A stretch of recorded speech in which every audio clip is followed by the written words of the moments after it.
Hello, bienvenidas y bienvenidos a Las Reinas Podcast. Yo soy Larisa y estoy muy contenta y emocionada de traerles historias de reinas reales y honorarias, famosas y no tan famosas.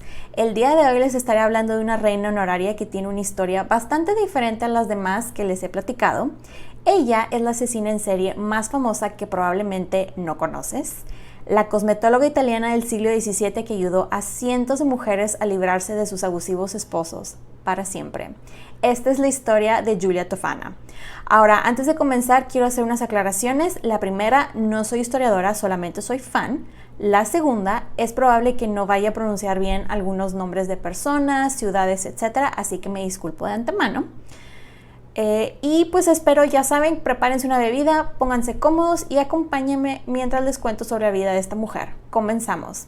Bueno, antes de comenzar les quiero comentar lo siguiente. Este es un episodio especial ya que como estamos en octubre se me ocurrió hacer algo alusivo al mes, una Spooky Edition, llamémoslo así, para los episodios de, como les digo, de octubre, así que agárrense porque esta es la primera historia.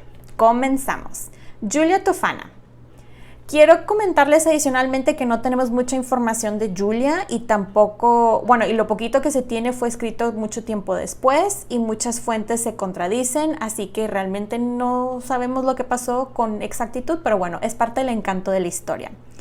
La historia de Giulia, cuyo nombre les comento, su nombre verdadero era Giulia Mangiardi, empieza con una mujer llamada Teofania de Adamo, quien aparentemente era su mamá y murió cuando Giulia tenía supuestamente unos 13 años. Teofania murió porque fue ejecutada en la ciudad de Palermo el 12 de julio de 1633.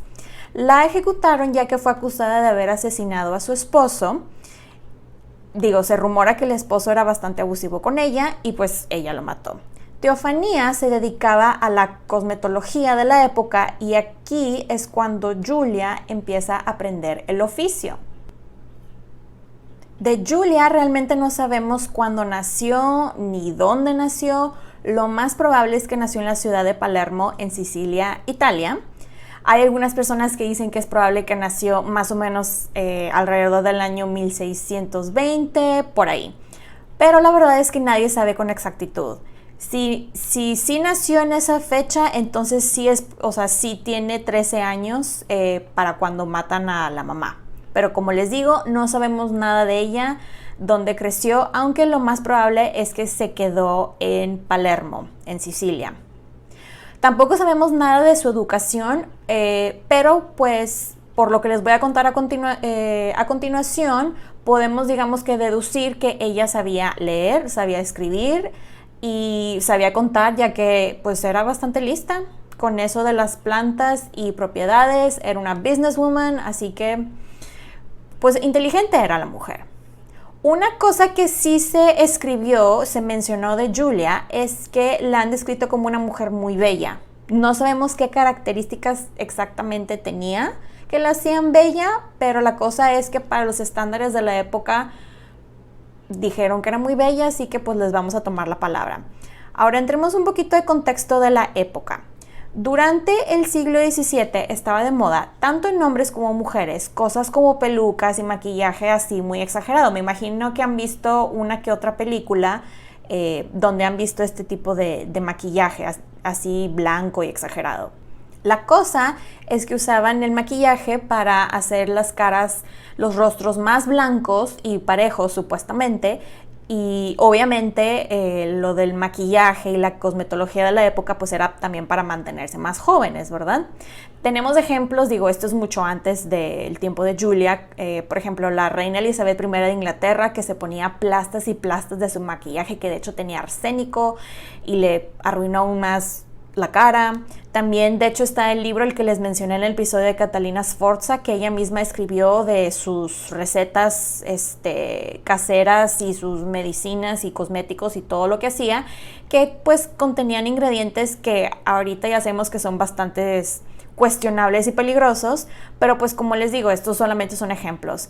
Ahora, algo que me llamó bastante la atención es que algunas mujeres de la época, hablando específicamente de las mujeres en Italia, se ponían gotas del jugo de la planta llamada belladonna, que de hecho belladonna significa bella mujer en español. se ponían gotas del jugo de esta plantita en los ojos y esto hacía que se les dilataran las pupilas y con esto se iban a ver más atractivas, supuestamente. Digo, no sé ustedes, pero si yo veo a alguien ahorita con las pupilas dilatadas, nunca pensaría, OMG, qué persona tan atractiva, sino al contrario, pensaría de que, ay Dios, este o esta está bien drogado o drogada ahorita, seamos honestos. Ahora, no sé si saben, pero les cuento que esta planta, belladonna, es bastante tóxica e incluso puede llegar a ser letal y a algunas mujeres se les pasaba la mano con las gotitas que se ponían en los ojos y esto al parecer causa alucinaciones y convulsiones. De hecho, se sigue usando esta planta ya que tiene bastantes usos medicinales. De hecho, se sigue usando para lo mismo, para dilatar los ojos, pero lo usan los doctores para hacer exámenes en los ojos.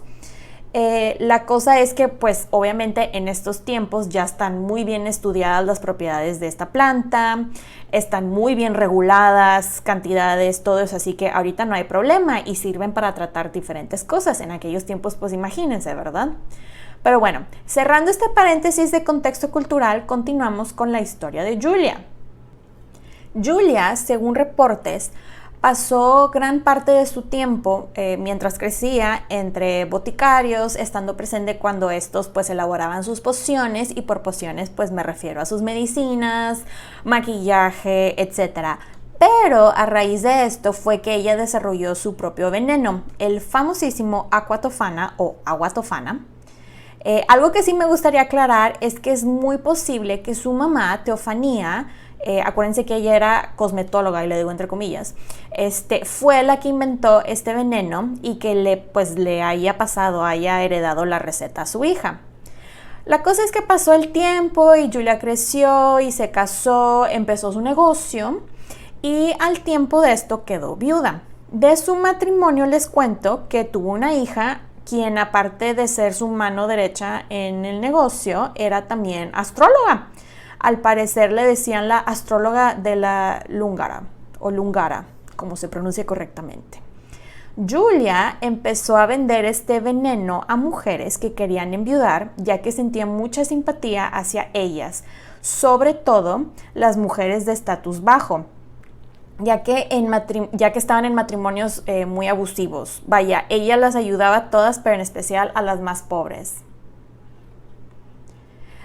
Abro otro pequeño paréntesis cultural porque les quiero comentar los siguientes puntos. El primero, acuérdense que en aquellos tiempos las mujeres no eran consideradas personas, eran consideradas como un objeto o una propiedad. Primero eran propiedad de sus papás que podían prácticamente venderlas / casarlas al mejor postor. Digamos, este concepto de casarse por amor y porque una o uno quiere no existía. Vaya, es una noción muy moderna. En aquellos tiempos eran matrimonios arreglados, como saben. Después de ser propiedad de sus papás, las mujeres pasaban a ser propiedad de pues, los esposos, quienes podían hacer lo que quisieran con ellas, las podían golpear, las podían hasta matar y nadie les podía decir nada porque ellos estaban en su derecho como esposos. Ni siquiera tenían la opción de divorciarse y los hijos no eran de ellas, eran de los esposos. Dicho todo esto, ¿qué es lo que una mujer podía hacer en aquellos tiempos para salirse de eso? ¿Se estarán preguntando? Pues al parecer la respuesta es que quedaran viudas, o sea, darle baigón a los esposos. Murder. Digo, puedo entender el por qué lo hicieron, de dónde viene eso de querer ser libres y no ser golpeadas y estar en estatus de viuda, ¿verdad? El respetable estatus de viuda. Mas no estoy justificando, cabe aclarar, el asesinar a alguien. Y lo repito porque puedo entender, más no justifico a nadie.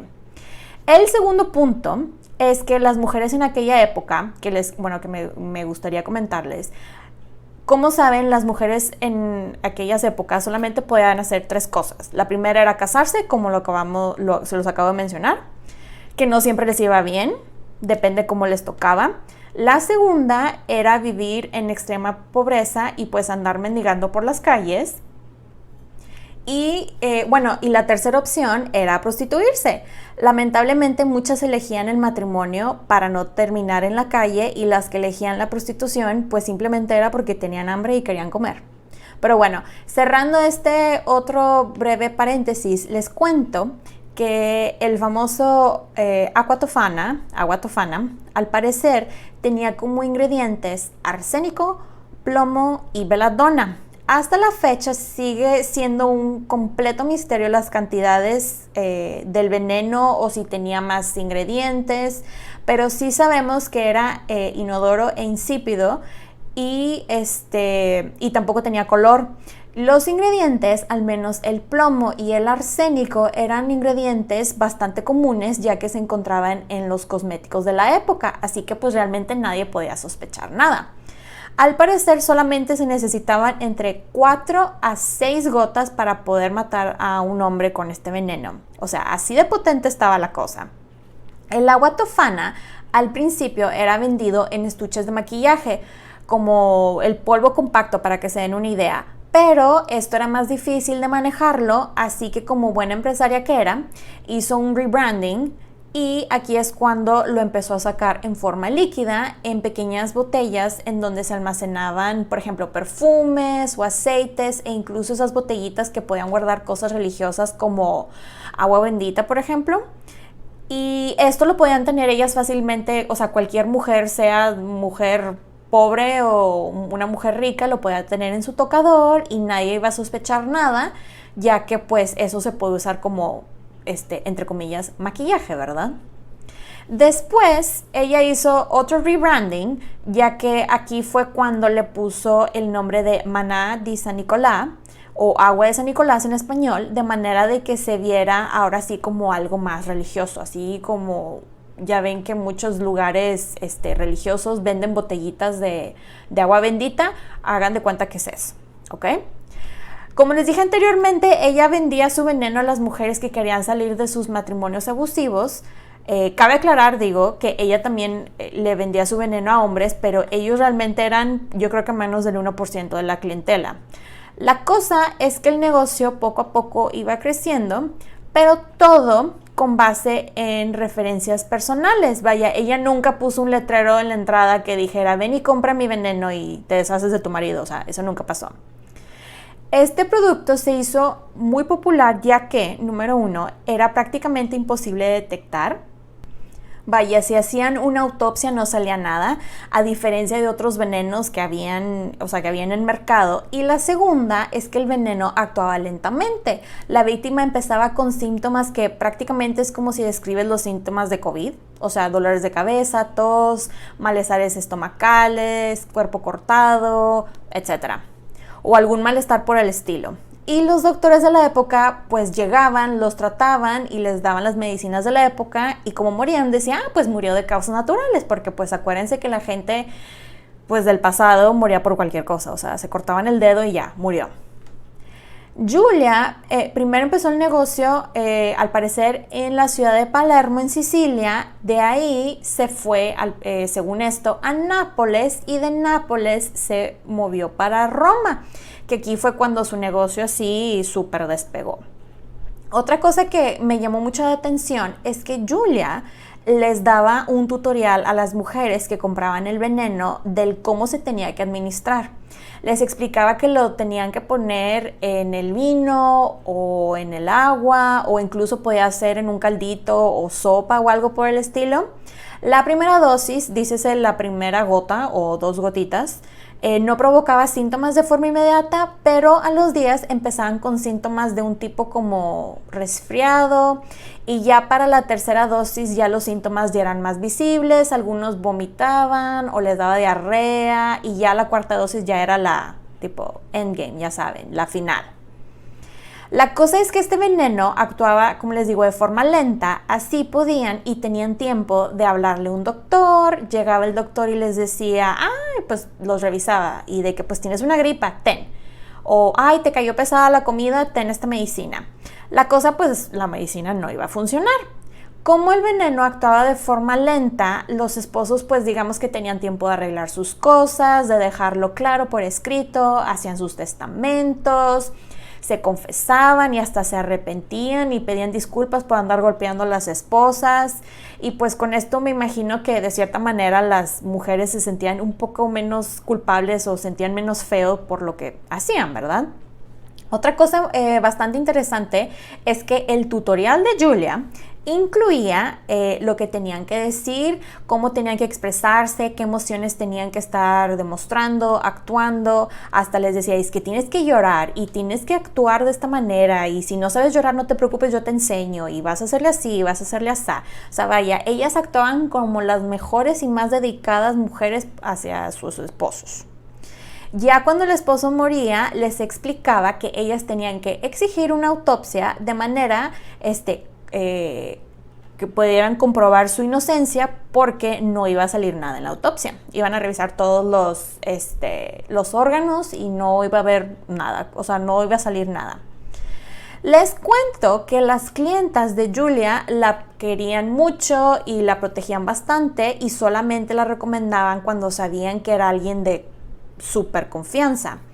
Era una muy buena amiga, o realmente, y esta amiga realmente necesitaba pues una salida, ¿no?, de su situación tan terrible y abusiva.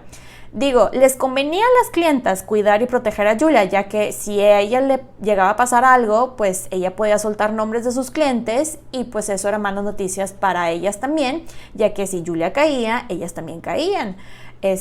Julia, como les digo, ayudaba bastante a mujeres pobres, pero también ayudó a bastantes mujeres ricas.